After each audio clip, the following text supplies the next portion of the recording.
திரு Kanagaraj, பீகார்லேயும் India கூட்டணி கொஞ்சம் பின்னாடி தான் இருக்குங்கிறாரு அரவிந்த் குணசேகரன். எப்போதான் வந்து ஒரு நம்பிக்கையான இடத்தை நோக்கி இந்தியா நகரும், இந்தியா கூட்டணி நகரும் அப்படின்னு எஸ்ஜி சூர்யா ஆர்வமாக கேட்குறாரு. அவர் போன தேர்தலில்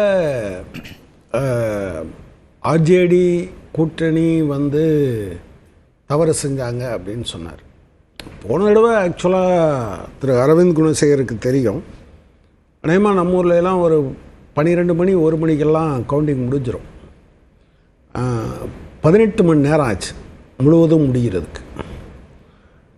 அங்கே வந்து ஒரு 11 சீட்டில் 1000 ஓட்டுகளுக்கு உள்ளாக தான் அந்த டிஃப்ரென்ஸ் இருந்தது, மார்ஜின்.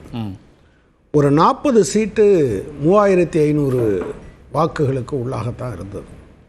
அதில் என்னெல்லாம் நடந்தது அப்படிங்கிறத நம்ம பார்க்குறோம். எனவே அந்த நான் வந்து எப்போதுமே ஒரு ஜாதியும் மதமுமாக ரெண்டும் சேர்ந்து இருப்பது, அதன் மூலமாக வெற்றி பெறுவது என்பதை ஏற்காதவன். ஆனால் இந்த ஃபார்முலாவை அவங்க பயன்படுத்தினாங்க அப்படின்னு சொன்னால், அந்த ஃபார்முலா கடந்த தேர்தலில் வெற்றி பெற்ற ஃபார்முலா ஆக்சுவலாக எலெக்ஷன் கமிஷனால் தோற்கடிக்கப்பட்டது. அது கவுண்டிங் சமயத்தில் தோற்கடிக்கப்பட்டது. 2020 முடிவை சொல்கிறேன். இந்த விஷயங்களில் இந்த முறை ஆக்சுவலாக நீங்கள் சொல்கிற இந்த 10 தொகுதியில் ஃப்ரெண்ட்லி கண்டஸ்ட் வரும் என்று அரவிந்த் குணசேகர் சொல்கிறார். இப்போ மொத்தமே 10 தான் இருக்குன்னு நினைக்கிறேன் அந்த ஃப்ரெண்ட்லி கண்டஸ்டாக. ஆக்சுவலாக அது ஒரு நல்ல சைன் கிடையாது என்பது தான் எனக்கு. இவ்வளோ பெரிய ஒரு கடுமையான போட்டி இருக்கக்கூடிய ஒரு சூழலில் நிச்சயமா அது வந்து ஒன்றும் கேக் வாக்கா இருக்க கூட்டணி சிக்கல் தானே.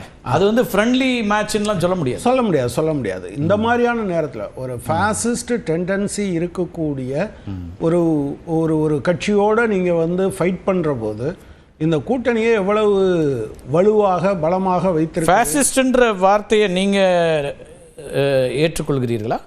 அதில் என்ன சிக்கல் இருக்கு? இல்லை, அதில் டிஃபரன்ஸ் ஆஃப் ஒப்பீனியன், ஃபாசிஸ்டா இல்லை இதுவான்ற இதெல்லாம் தாண்டி வந்துட்டீங்களா? இப்போ இந்தியாவில் நியூ லிபரல் பாலிசிஸ்ன்னு சொல்கிறோம். அது லிபரல் பாலிசிஸை விட மோசமாக தானே இருக்குது.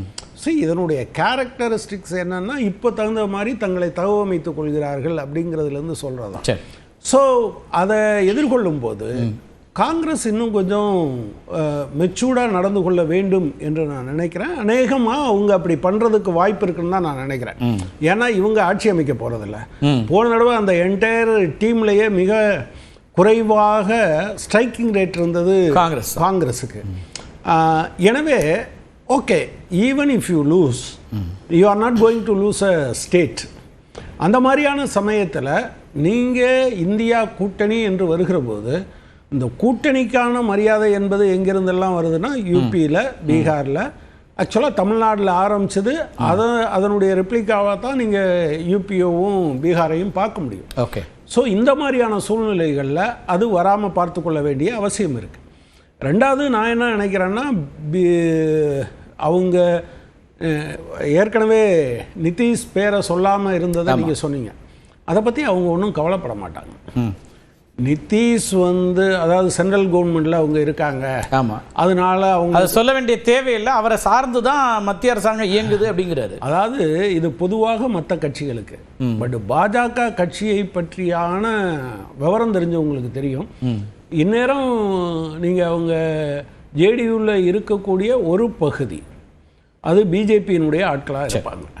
நீங்கள் ஒரு தேர்தல் முடிஞ்சு எப்போதுமே நீங்கள் பார்த்தீங்கன்னா ஒரு பெரிய பிளவை அநேகமாக இந்த தேர்தலோடு அவங்க அதை செட்டில் பண்ணிடுவாங்க. ஜேடியூவை அவங்க நீங்கள் அந்த பெல்ட்டில் இருந்த எந்த கட்சியை வேணாலும் எடுத்துக்கங்க. அது மாயாவதியாக இருக்கட்டும், அல்லது அசாம் கணபரிஷத்தாக இருக்கட்டும், அல்லது அகாலிதளாக இருக்கட்டும், அல்லது ஆரம்பம் தொட்டு இவங்களோட இருந்த ஐடியாலஜிக்கலாக கூட இருந்த சிவசேனாவாக இருக்கட்டும், ஒன்றை கூட விட்டு வைக்க மாட்டாங்க.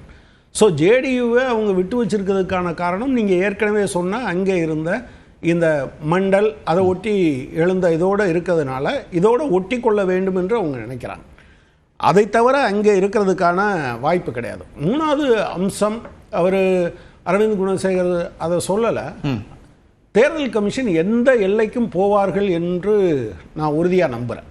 இப்போ அவங்க ஃபைனல் லிஸ்ட்டில் கூட ஆக்சுவலாக ரிப்போர்ட்டர்ஸ் கலெக்டிவ் சொல்லியிருக்கிற ஒரு விஷயம், 14.5 லட்சம் பேர் வாக்காளர்கள். அது வந்து உறவினர் பெயர் ஒன்றா இருக்குது, 2 ஐடி வச்சுருக்காங்க. அவங்க வயசு தான் அதிகபட்சம் 5 வயசு வித்தியாசம். அதில் 3,42,000 வாக்காளர்கள் ஐடென்டிக்கல், அதாவது 2 ஓட்டர் லிஸ்ட்டு, ஓட்டர் ஐடி வச்சுருப்பாங்க. ஓகே. ஆனால் உறவினர் பேர், வயசு எல்லாம் ஒன்றா தான் இருக்கும் அப்படிங்கிறது. ஓகே. அதே போல் நீங்கள் ஒரு 2,40,000 அட்ரஸில் கிட்டத்தட்ட 1,32,00,000 வாக்காளர்கள் இருப்பதாக சொல்லியிருக்காங்க. ஓகே. அதையெல்லாம் அவங்க ஒன்றும் சரி பண்ணலை. அதை இவங்க என்ன பண்ணுவாங்கன்னா, எந்த தயக்கமும் இல்லாமல் அவங்க எக்ஸசைஸ் பண்ணுவாங்க. இதுக்கெல்லாம் இந்தியா கூட்டணி தயாராக இருக்கணும்னா இதுக்கிடையில் இருக்கக்கூடிய இந்த பிரச்சனைகளிலிருந்து அது வெளியே வரணும். சில சீட்டுகளில் ஒரு மாநிலத்தை விட்டுவிடக்கூடாது என்கிற பொறுப்புணர்வு மீதி எல்லா கட்சிகளையும் விட காங்கிரஸுக்கு ரொம்ப முக்கியமானது. ஏன்னா அது எல்லா இடத்துலையுமே இதை செய்ய வேண்டிய அவசியம் இருக்கு. எனவே நிதிஷ்குமார் தவிர்க்க முடியாதவர் என்கிற தோற்றத்தை அவர்கள் வைத்துக் கொள்வார்கள். ஆனால் நிதிஷ்குமாரை பழி கொடுத்துருவாங்க.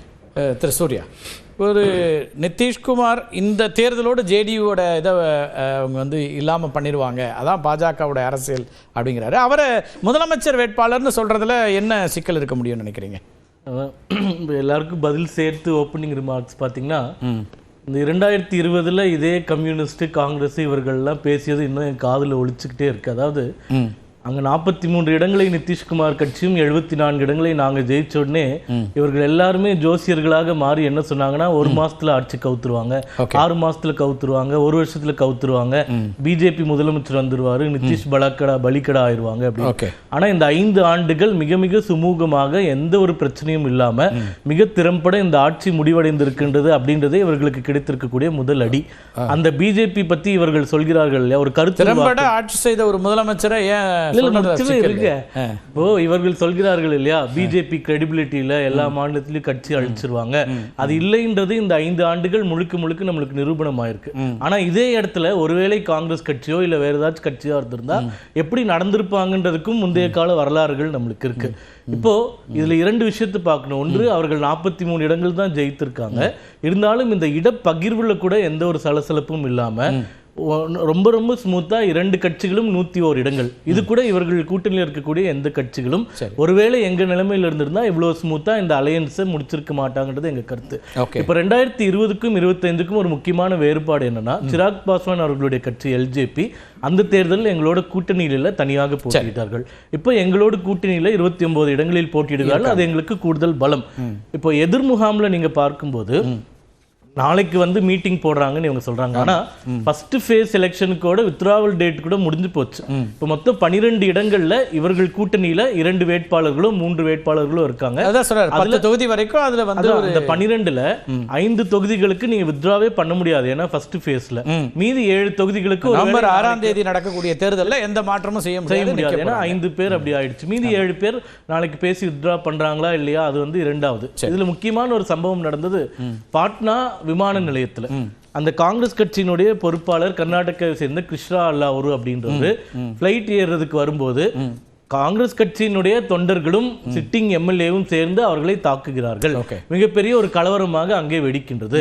அப்போ இந்த கூட்டணிக்குள்ளேயும் கட்சிக்குள்ளேயும் நடப்பதெல்லாம் பெரிய விஷயம் இல்லை அப்படின்னு நம்ம அவ்வளவு எளிதாக கடந்து போய்விட முடியாது. மக்கள் மிகவும் புத்திசாலிகள், இரண்டையுமே பார்க்குறாங்க. இங்கே எவ்வளோ ஸ்மூத்தாக சீட் ஷேரிங் நடந்தது, வேட்பாளர்கள் நாங்கள் 101 அறிவிச்சிட்டோம், அவங்க 101 அறிவிச்சிட்டாங்க, 29 இவங்க அறிவிச்சிட்டாங்க. காங்கிரஸ் ஆர்ஜேடியில் வந்து உடன்படிக்கையே ஏற்படாம இவங்க 143 ஒரு இன்சிடென்ட் ஒட்டுமொத்த ஸ்டேட்லயும் ரிஃப்ளெக்ட் ஆகும்ன்றீங்களா? ரிஃப்ளெக்ட் ஆகும்னு சொல்றேன். ஆல் இஸ் நாட் வெல் அப்படின்றது மக்கள் பார்க்கக்கூடிய ஒரு விஷயம். 10 இடத்துல 2 பேர் போட்டிட்டாலே அது ஆல் இஸ் நாட் வெல் தானே? கரெக்ட் தான். இல்ல சொல்றேன், 2 பேரும் யார் வந்து ஒரு மக்களுடைய அந்த பெர்செப்ஷன் வைஸ் ஒரு அட்வான்டேஜ்ல